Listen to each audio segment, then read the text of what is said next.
Okay, well, this is going to be a very impromptu presentation, and I'm going to try and accomplish a couple things. One is to introduce you to my vision of photography, and the other is to improve your own photography. I know everybody here has a camera now, and with their phone, and you can evolve your photography from snapshots to a refined vision, even with a smartphone. Now, if you go to my website, thehumanpulse.com, you'll see 6 series, and I invite you to explore that. I'm just going to talk about 2 series, and I'm going to show 5 examples from each of these 2 series. The Human Pulse series, and you see samples here, photographs. These are actual printed photographs that either I printed or I supervised the printing. I printed this in the darkroom, and this is done digitally. The Human Pulse series it explores the universality of humanity. I started this series in the early 80s, and I wanted to have a series that was dynamic and had interrelated movements of people, showing the humanity in various states, either in some sense of action or in repose. You'll see in this series the spontaneity or joy of the captured moment, and also reflection in some of the photographs. I have an ulterior motive here, which is to share more about the cultural and social conditions that I've encountered. I've been to 60 countries, maybe 61 countries now, and in each of these I find more and more the universality of mankind. I want to demonstrate the incredible and fascinating richness of the human experience on this planet. And then one final thing you may notice, I usually shoot from a perspective a little bit higher, and there are a couple reasons for this. You'll see in the series that most of them are shot from a perspective somewhat elevated.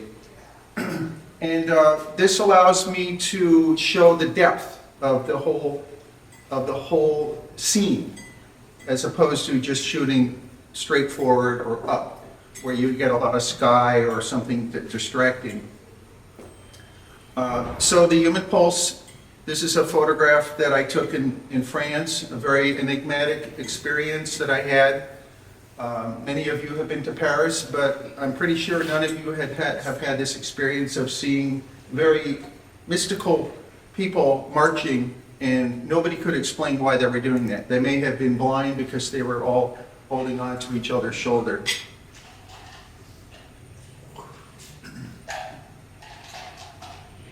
Another photograph in Egypt that I shot from above. I had to climb on top of a series of pillars and ladders and wood in order to get this high perspective. I waited for maybe an hour while my wife was inside the Great Pyramids exploring inside. I was waiting for just the right action to happen. So that's something about this series. It's not just a combination of light and perspective, it's also dealing with the anticipation of human movement. So that adds a much more difficult, rigorous perspective on my series. I just shot this about a year and a half ago in Cuba. I waited again for a long time. I took a few pictures. I wanted to get the action of the people, and I wanted to also show how they were relaxing and enjoying the afternoon. And you notice, because of the high perspective, you can see action going on in the background. And I waited for this person to climb up on the shoulders. So there's a lot of waiting in this series. Again, the high perspective, I climbed on top of a ledge or something like that, waiting for the action in Bolivia to happen. And I think I really like this picture because it shows the humanity of these cholitas, they call them, the women who are so powerful in Bolivia. And then this I took in Brazil a few years ago, maybe 5 years ago. Again, just waiting for the action to happen. I was standing there getting the people in the water, and I saw a horse off to the left, and I waited and waited, and finally the horse decided to come around me and go in front. And I think that makes this image very magical. Now, the Walls of Space series shows the diversity of human conditions, and I began working on this series in the early 80s as well. Many of the images are mysterious and cryptic. Animals or people are often in the pictures to give a sense of scale and to add a cultural dimension. And I'm seeking often to show the beauty embedded in the grittier sides of life. So the scenes provide a cultural and geographical reference and other transcendent metaphors. This is a picture I took in Mont Saint-Michel in Normandy, off Normandy in France. I guess it was about 19 years ago. And here again, I waited a long time. I was in Brazil and I shot into the sunlight. I violated some cardinal rules about shooting into the sunlight, but I had my hand over the lens so I didn't get flare. Waited for something to happen and a cat popped into the picture. And you have to get the decisive moment. Sometimes I take pictures very spontaneously. Here I was walking through a favela or a slum in Brazil, and I saw this action, and I saw a lot of interesting things going on visually, and I waited for the little boy to do something, maybe a few seconds, and then I moved on, because you can tell some people really don't like having their pictures taken. But I like this. It's got a lot of variety. And a lot of my pictures, I try and have metaphors to explore important values that I have, such as freedom, breaking out, and animal liberation. This could be animal liberation. This was in Haridwar, India. And I like the texture of the walls. And then this is another picture that I took in Cuba, walking back from having dinner at a small restaurant. Had my camera and I saw this woman just sitting there looking at her cell phone, and the lighting was really amazing because it was from halogen light. It almost looks like sunlight, but we've got different rectangles within rectangles. So let's talk about the evolution of vision in your own photography. We have snapshots, which all of us have taken and started out taking, even as children. Then you try and, hopefully you try and get some technical competency, learning about photography and trying to explore different lenses and different treatments.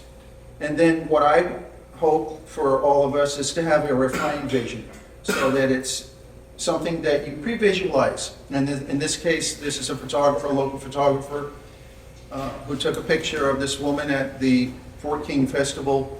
And then she did some special treatment to it using encaustics and other treatments. So she pre-visualized this. With snapshots, you have very little investment of time and study and practicing. And then when you get with technical competency, you have to invest more time. And with a refined vision, you really want to go into it. And so how do you go into it? The attributes are technical competence, in other words, learning how to use your camera and the lenses, the art of seeing, pre-visualizing, I mentioned that, waiting for something to happen. You might have a series in mind. You know, it could be a series of birds or flowers or landscapes. You're thinking in a series, just as if you had chapters in a book. You're thinking of the whole book, not just a few sentences.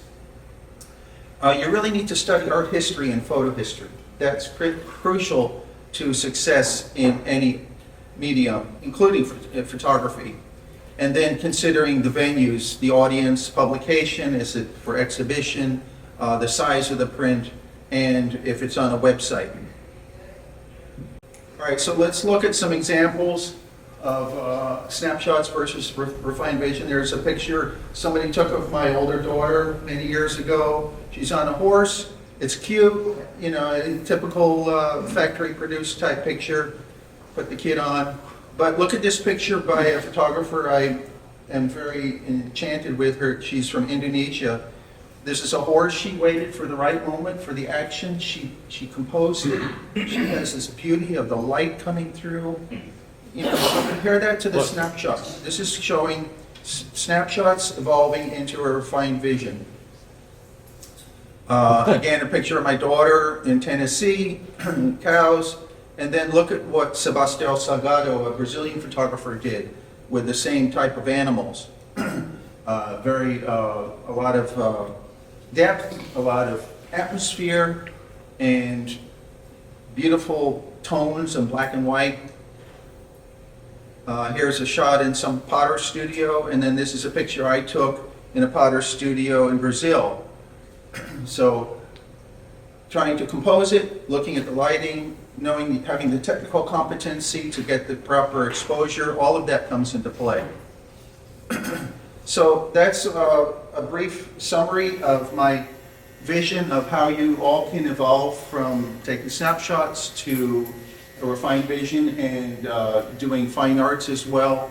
So with that being said, are there any questions? Yes, sir.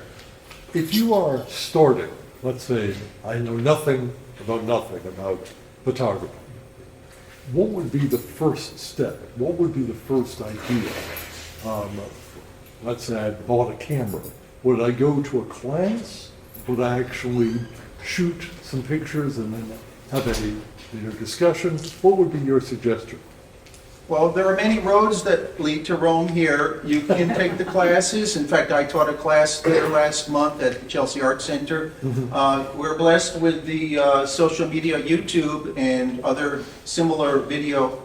There are many beginner videos that you can learn from, but I would behoove everybody to look into the foundations of photography, which is painting and sculpture, and go back a few generations or centuries and look at what's been done, because that will form an important foundation to all of your work in lighting and composition and how you really pre-visualize. Otherwise, you're just going to end up taking lots of snapshots that you can see on Google, things that are not really unique. You want to develop your own style, and there are YouTube videos on how to develop your own style. That's really what you want to do, so that when you hang it on your wall or you sell it in a gallery or something like that, people say, oh, that's Herb's style, or whatever. Great question. Thank you. Thank you.